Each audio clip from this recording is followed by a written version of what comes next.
क्यों एजुकेटर्स को गाइडेंस सीखनी ही पड़ेगी? आज एजुकेटर का रोल सिर्फ सिलेबस कंप्लीट करना नहीं है। स्टूडेंट्स आपसे सिर्फ सब्जेक्ट नहीं सीखते, वो आपसे डायरेक्शन एक्सपेक्ट करते हैं। वही एजुकेटर ट्रस्टेड होता है, रिकमेंडेड होता है, रेलेवेंट रहता है।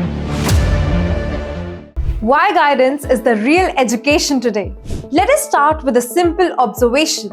आज के टाइम में एजुकेशन का प्रॉब्लम सिलेबस का नहीं है, एजुकेशन का प्रॉब्लम इंफॉर्मेशन का भी नहीं है, प्रॉब्लम है गाइडेंस का। हर स्टूडेंट पढ़ रहा है, हर पेरेंट इन्वेस्ट कर रहा है, हर एजुकेटर मेहनत कर रहा है, फिर भी एक कॉमन फीलिंग हर जगह है, कंफ्यूजन। और ये कंफ्यूजन सिर्फ स्टूडेंट तक लिमिटेड नहीं है, पेरेंट्स भी कंफ्यूज्ड हैं, एजुकेटर्स भी कंफ्यूज्ड हैं। सब कुछ होने के बाद भी एक सवाल रह जाता है, हम सही डायरेक्शन में जा रहे हैं या नहीं? इसलिए ये वीडियो सिर्फ एक कॉन्सेप्ट एक्सप्लेन करने के लिए नहीं है, ये वीडियो एक माइंडसेट शिफ्ट के लिए है। क्योंकि आज के एरा में education without guidance becomes pressure. Guidance सिर्फ स्किल नहीं, एक एसेंशियल एजुकेटर कैपेबिलिटी है जिसे हर एजुकेटर को सीखना ही होगा। जनरल इंफॉर्मेशन, क्यों अब ये काम नहीं करती? पहले के टाइम में लिमिटेड ऑप्शंस होते थे, लिमिटेड इंफॉर्मेशन होती थी, जो टीचर बताता था वही फाइनल होता था। आज सिनेरियो बिल्कुल उल्टा है, इंफॉर्मेशन हर जगह है, हर फॉर्मेट में है, हर लेवल पे है। और इसीलिए एक बहुत इंपॉर्टेंट ट्रूथ समझना जरूरी है। General knowledge is everywhere. What clients pay for is a personalized roadmap. आज के पेरेंट्स के पास YouTube वीडियोस हैं, करियर चार्ट्स हैं, काउंसलिंग व्लॉग्स हैं, टॉपर इंटरव्यूज हैं। फिर भी वो किसी एक इंसान के पास आते हैं और पूछते हैं, प्लीज गाइड अस। इसका मतलब क्या है? Information is free, custom guidance is the real value. Parents data नहीं मांग रहे, स्टूडेंट्स फैक्ट्स नहीं मांग रहे। In today's world, clients don't need data, they need direction. Direction का मतलब होता है कौन सा ऑप्शन मेरे चाइल्ड के लिए रेलेवेंट है और कौन सा ऑप्शन सिर्फ पॉपुलर है, कौन सा डिसीजन अब लेना चाहिए और कौन सा डिसीजन बाद में लेना चाहिए। जेनरिक एडवाइस यहाँ फेल हो जाते हैं। इसीलिए एक और strong truth, generic advice doesn't work anymore. क्योंकि जब हर स्टूडेंट को सेम चीज बोली जाती है, साइंस ले रहे हो, कोडिंग सीख रहे हो, कॉम्पिटिटिव एग्जाम ट्राई कर लो, तो रिजल्ट होता है general information creates confusion, custom guidance create results. और जहां कंफ्यूजन होता है वहां ट्रस्ट टूट जाता है। Clients trust what feels personalized, not what feels general. क्यों एजुकेटर्स को गाइडेंस सीखनी ही पड़ेगी? आज एजुकेटर का रोल सिर्फ सिलेबस कंप्लीट करना नहीं है। स्टूडेंट्स आपसे सिर्फ सब्जेक्ट नहीं सीखते, वो आपसे डायरेक्शन एक्सपेक्ट करते हैं। और जब एजुकेटर के पास गाइडेंस का स्ट्रक्चर नहीं होता, वो एडवाइस देता है, रोड मैप नहीं। वो मोटिवेशन देता है बट क्लैरिटी नहीं। इसीलिए ये लाइन आज बहुत इंपॉर्टेंट हो चुकी है। Knowledge is common but hand holding support is rare and that's what wins client. Hand holding का मतलब स्पून फीडिंग नहीं होता। हैंड होल्डिंग का मतलब होता है प्रोसेस एक्सप्लेन करना, डिसीजंस सिंप्लीफाई करना, प्रेशर कम करना। और जो एजुकेटर ये कर पाता है, वही एजुकेटर फ्यूचर में रेलेवेंट रहेगा। The 5 step guidance framework.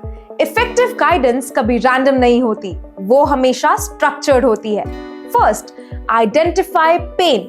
Student का पेन अक्सर विजिबल नहीं होता, कभी वो बोलता नहीं, कभी वो रेबेल करता है, कभी वो साइलेंट हो जाता है। पेन हो सकता है subject fear, comparison pressure, failure का डर, मैं किस चीज में अच्छा हूं का कंफ्यूजन। पेरेंट्स का पेन अलग होता है, गलत डिसीजन का गिल्ट, सोसाइटी का प्रेशर, चाइल्ड के फ्यूचर का फियर। अगर एजुकेटर पेन समझने से पहले एडवाइस दे देता है तो गाइडेंस रिजेक्ट हो जाती है। Second, provide clarity not the solutions. Clarity का मतलब आंसर देना नहीं होता, क्लैरिटी का मतलब होता है कंफ्यूजन को ब्रेक डाउन करना, नॉइज हटाना और प्रायोरिटी सेट करना। यहीं पर काउंसलिंग स्किल का यूज होता है। Third, show a road map, micro plus macro. Road map सिर्फ एक फाइनल गोल नहीं होता, रोड मैप होता है next 6 months, next 1 year and decision check points, जिससे स्टूडेंट और पेरेंट दोनों को लगता है हम कंट्रोल में हैं। Fourth, handle objections. Parents logic नहीं, इमोशन से डिसीजन लेते हैं, इसलिए ऑब्जेक्शंस आते हैं। सेफ है क्या? रिजल्ट मिलेगा क्या? बाद में रिग्रेट तो नहीं होगा? एजुकेटर को डिफेंस मोड में नहीं, गाइडेंस मोड में रहना होता है। Fifth, build trust through continuity. Trust एक सेशन में नहीं बनता, ट्रस्ट बनता है जब एजुकेटर फॉलो अप करता है, प्रोग्रेस चेक करता है और डायरेक्शन एडजस्ट करता है। यहीं पर रीकाउंसलिंग का रोल शुरू होता है। क्यों DMIT गाइडेंस को स्ट्रॉन्ग बनाता है? करियर काउंसलिंग इमोशन पर बेस नहीं होनी चाहिए। माइंडटेक DMIT टेक्निक आपको बताता है आप एक्चुअली किस चीज के लिए बने हो। DMIT स्टूडेंट को लेबल नहीं करता, DMIT स्टूडेंट को समझाता है। Learning style, behaviour pattern, pressure handling, decision making nature और सबसे इंपॉर्टेंट बात, DMIT is not a report, it is a decision system. इसीलिए काउंसलिंग वेग नहीं होती और री-काउंसलिंग मीनिंगफुल होती है। DMIT counselling focuses on accurate potential identification and re-counseling ensures that identified potential is strategically capitalized. Re-counseling जो सबसे ज्यादा इग्नोर किया जाता है, मोस्ट एजुकेटर्स यही गलती करते हैं। एक सेशन, एक एडवाइस और प्रोसेस खत्म। रियलिटी ये है, क्लैरिटी टेम्पररी होती है, लाइफ डायनेमिक होती है।